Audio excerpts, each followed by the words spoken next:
सभी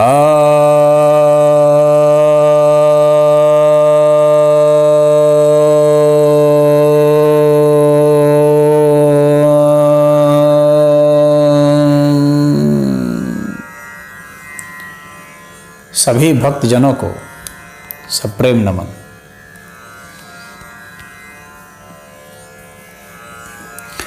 भक्तों, आज मैं आपके समक्ष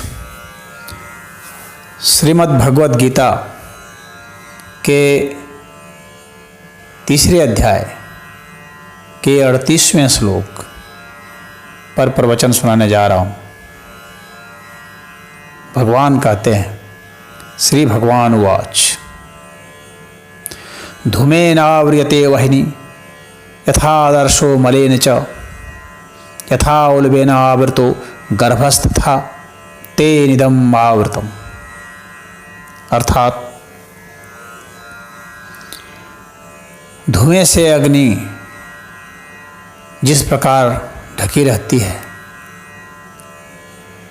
और दर्पण जिस प्रकार मैल से ढका रहता है और गर्भ जिस प्रकार झिल्ली से ढकी रहती है, उसी प्रकार ज्ञान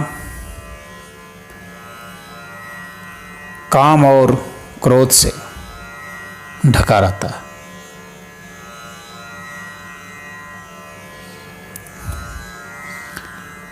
तो भगवान यहाँ पर रूपक का प्रयोग कर रहे हैं, उस अलंकार के माध्यम से समझाने की कोशिश कर रहे हैं। ज्ञान और काम क्रोध के संबंध को।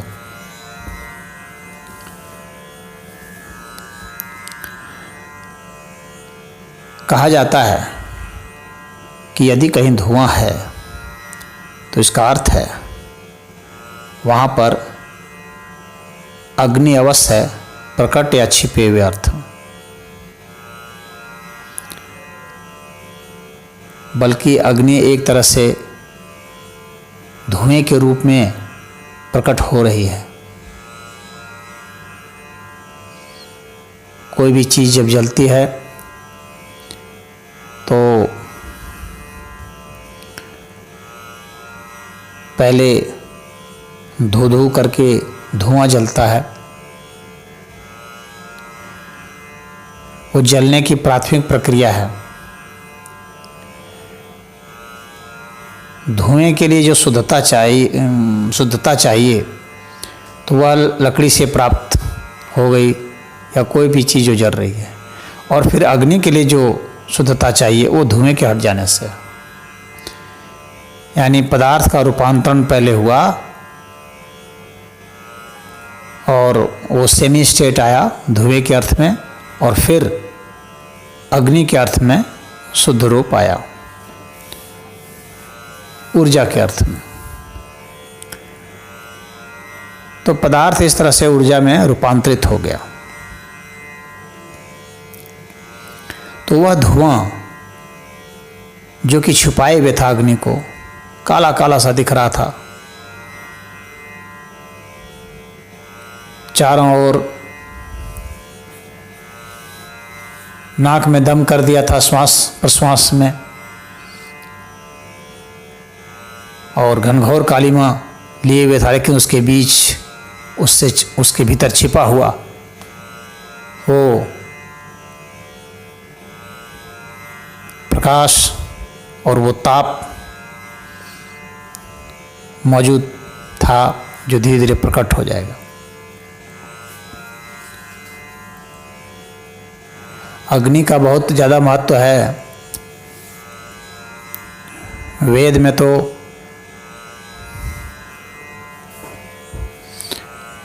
ऋग्वेद का तो प्रथम सूत्र ही है। प्रथम सूक्त का जो प्रथम मंडल का प्रथम सूक्त है, उसका प्रथम मंत्र ही है अग्निमीडे पुरोहितम। अर्थात अग्नि ही है जो हमारे लिए परम हितकारी है।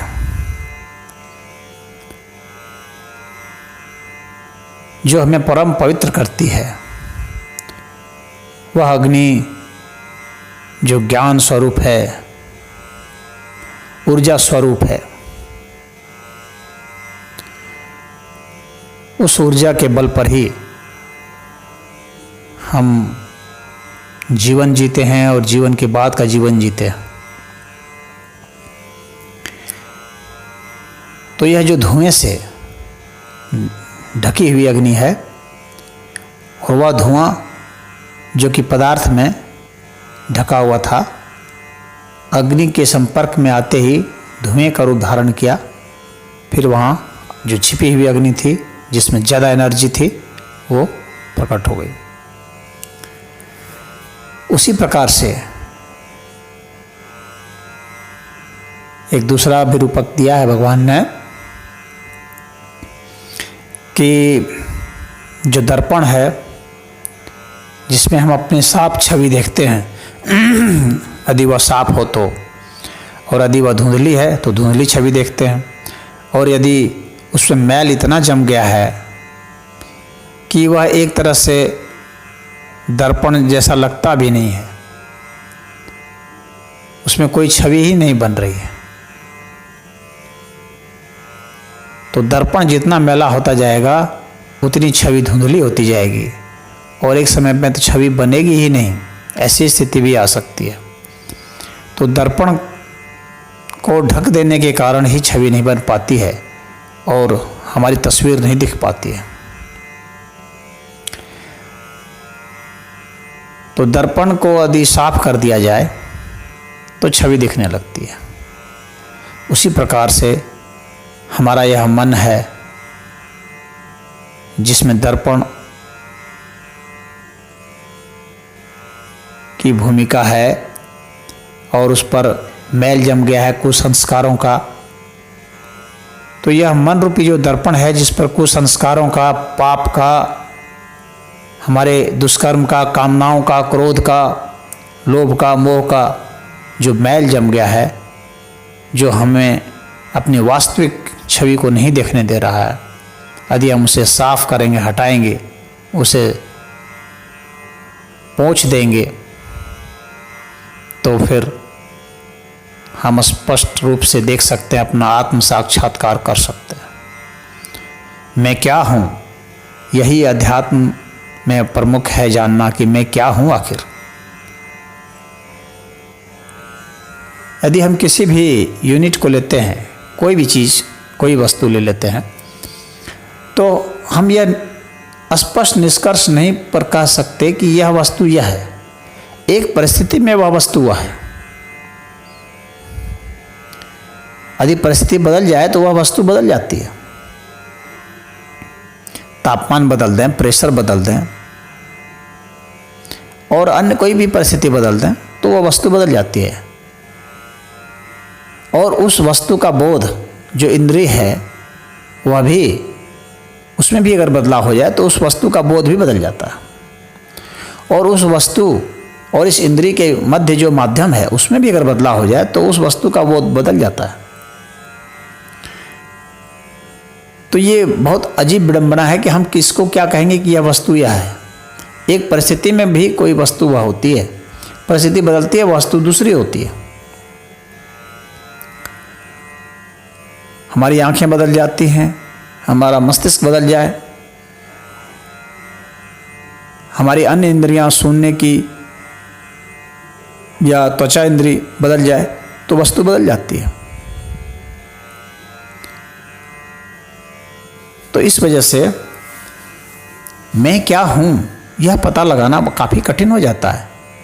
कभी मैं कहता हूँ कि मैं पिता हूँ, कभी कहता हूँ कि पुत्र हूँ, कभी कहता हूँ किसी संदर्भ में कि मैं आदमी हूँ, किसी संदर्भ में कहता हूँ मैं जीव हूँ, किसी संदर्भ में कहता हूँ कि मैं पृथ्वीवासी हूँ, किसी संदर्भ में कहता हूँ कि मैं हड्डी हूँ, मांस हूँ, मज्जा हूँ। लेकिन इन सबको हम अगर निकालते जाएं, काटते जाएं, छांटते जाएं, हटाते जाएं तो अपना वह जो मैं है खोजता जाऊं तो मैं कहाँ मिलेगा, कहाँ है। वह कहीं हमें मिलता ही नहीं। खोजते चले जाते हैं, खोजते चले जाते हैं, वह मैं कहीं नहीं मिलता। यह जो मैं शब्द है कहाँ मिलता है, यह मैं अस्तित्व कहाँ मिलता है। एक शब्द के रूप में इन सबको हम संबोधित कर रहे हैं, और यह मैं और मेरापन जो ये झूठ है, यह मेरा क्या है समझ में नहीं आता किसी को भी। जिसको आज हम मेरा कहते हैं वो किसी और का था, वो कल किसी और का होगा। ये वस्तु तो वस्तु अपने हैं, उसके ऊपर हम अधिकार जमाते हैं, अनाधिकृत अधिकार। जो संसाधन हम उपभोग के लिए लाते हैं, अपने जीवन को बढ़ाने के लिए, जीवन को बेहतर बनाने के लिए, लंबा करने के लिए, उस संसाधन को बस मेरा कह देते हैं।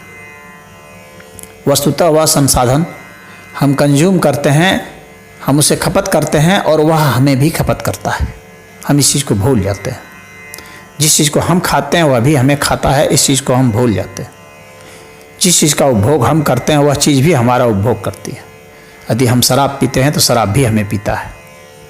यदि हम भोजन खाते हैं तो भोजन भी हमें खाता है। तो यह जो क्रिया प्रक्रिया होती है, इसमें हम सिर्फ अपने अहंकार की वजह से कहते हैं कि यह मेरा है और मैं इसे खपत कर रहा हूँ। या भूल जाते हैं कि वह मेरा नहीं है, बस वह है, और वह हमारे भीतर गया, रिएक्शन किया और क्रिया प्रतिक्रिया हुई, उसमें हमारी जो वृद्धि हो रही है, तो हम सोचते हैं कि मैंने इसे खाया, खपत किया। लेकिन हर वृद्धि अंत में एक तरह का एक क्षय भी है। कोई भी वृद्धि ऐसी नहीं है जो कि शुद्ध अर्थ में वृद्धि हो, वह किसी न किसी अर्थ में क्षय भी होती है। हर जीवन किसी न किसी अर्थ में मृत्यु भी है। इस तरह से मैं और मेरापन, यह एक वहम लेकर के जो हम जीते हैं, वह सदा वहम रह जाता है, और न मैं को पाता हूँ, न मेरेपन को पाता हूँ। तो ऐसा कब होगा? जब हम दर्पण को साफ कर लें, तो पाऊंगा कि न मैं हूँ, न मैं मेरा है कोई। ये दोनों ही वहम है। मैं अपने को विभाजित करते जाऊं, ना मैं मिलेगा ना मेरा मिलेगा। अलग अलग वस्तुएं, अलग अलग प्राणी अलग अलग स्तर पर मिलते चले जाएंगे, जो अलग अलग समय में अलग अलग होंगे। उनके रूप, रंग, आकार, प्रकार, गुण, धर्म सब अलग अलग समय में अलग अलग होंगे। तो मैं और मेरापन कहीं नहीं मिलता है, और काटते चले जाएं, छांटते चले जाएं, विभाजित करते चले जाएं, और फिर अंत में एक अंतहीन श्रृंखला मिलेगी, जिसको अंत में विभाजित भी नहीं कर पाएंगे, इतना सूक्ष्म हो जाएगा। खो जाएगा मैं और मेरापन दोनों ही। यह दर्पण साफ करने पर ही होगा, और जब तक दर्पण मैला रहेगा तब तक कुछ धुंधली तस्वीरें दिखेगी जो लगेगा कि मैं हूँ। अगर दर्पण साफ हो जाए तो हम लोग अपनी छवि देखकर खुश हो जाते हैं, परंतु यह जो मन का दर्पण है, इसे जब हम साफ करेंगे तो हमारी ऐसी छवि आएगी कि जो वास्तव में छवि होगी ही नहीं। मजे की बात तो यह है, मन के दर्पण में कोई छवि नहीं बनेगी। ऐसी छवि जो छवि नहीं कही जा सकती, ऐसी छवि का निर्माण होगा। क्योंकि वह जब विभाजन की श्रृंखला अनंत है, तो फिर छवि कहाँ? छवि भी अनंत हो जाएगी। ये एक तरह से ऐसा है जैसे कि दो दर्पण आमने सामने रख दिया गया हो और आप बीच में खड़े हो, तो दर्पणों की असंख्य श्रृंखला आपके समक्ष हो जाएंगी। उसी तरह से असंख्य श्रृंखला खड़ी हो जाएगी, क्योंकि मन एक मन नहीं है, कई मन है। एक मन से दूसरे मन सूक्ष्म मन भी है। उन दोनों मन के बीच में आप अपने को टटोलेंगे तो कुछ और छवि दिखेगी, उसका साइज कुछ और होगा, संख्या कुछ और होगा। इस तरह से मनों की असंख्य श्रृंखला होगी और आपकी छवि असंख्य होती चली जाएगी, अंत में विलीन हो जाएगी। इसके बाद तीसरा जो रूपक देते हैं भगवान, वह झिल्ली का देते हैं। गर्भ में जो झिल्ली पड़ी है, जेर, जिसे अंग्रेजी में कोरियन कहते हैं, जो गर्भ को ढका रहता है, गर्भ को सुरक्षित रखता है, गर्भ को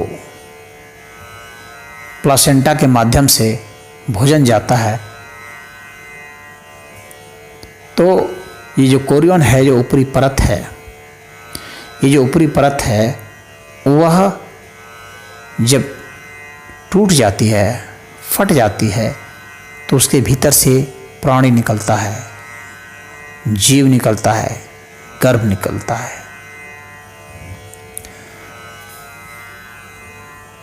और मज़े की बात है, गर्भिणी औरत बहुत सुंदर होती है। और एक औरत के लिए सबसे बड़ी बात होती है माँ का बनना। वो अपने को निष्क्रिय छोड़ देती है, क्योंकि वो बच्चे को बनाती नहीं है, बच्चा स्वतः बनता है, जीव स्वतः विकसित होता है। भोजन की प्रक्रिया, चारों तरफ का वातावरण, ये अनंत ब्रह्मांड,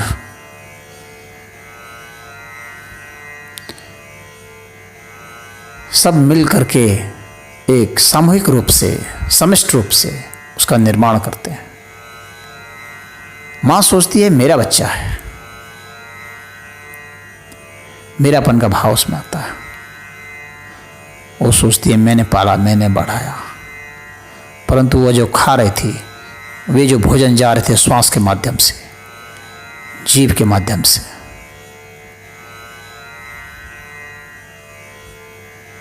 त्वचा के माध्यम से, तमाम तरह की इंद्रियों के माध्यम से जो वहाँ पर जो तत्व गए हैं, वे ही वहाँ पर विकसित हुए हैं, रूपांतरित हुए हैं। परंतु वह क्रेडिट उनको नहीं देना चाहती है जो तत्व गए हैं, वह क्रेडिट स्वयं लेना चाहती है। तो कहती है मेरा बच्चा है, और वो बच्चा गर्भ से ढका हुआ है, वो बच्चे को रोक नहीं सकती। मेरा है तो रोक के दिखाओ। वह बच्चा बाहर आएगा, भीतर अगर रह गया, रुक गया तो मरेगी वह, उसको बाहर आना है। ये प्राकृतिक प्रक्रिया है। और वह जो मेरा बच्चा गर्भ में था, जो उसके मांस का अंश था, उसके जीवन, उसके प्राण, उसके खून का अंश था, वो बाहर आ गया। हालांकि डायरेक्ट खून नहीं जाता है गर्भ में, लेकिन भोजन तो उन्हीं खून से, तत्व से छन करके ही तो भोजन बन के जाता है। तो एक तरह से कहते हैं कि उसी का खून है।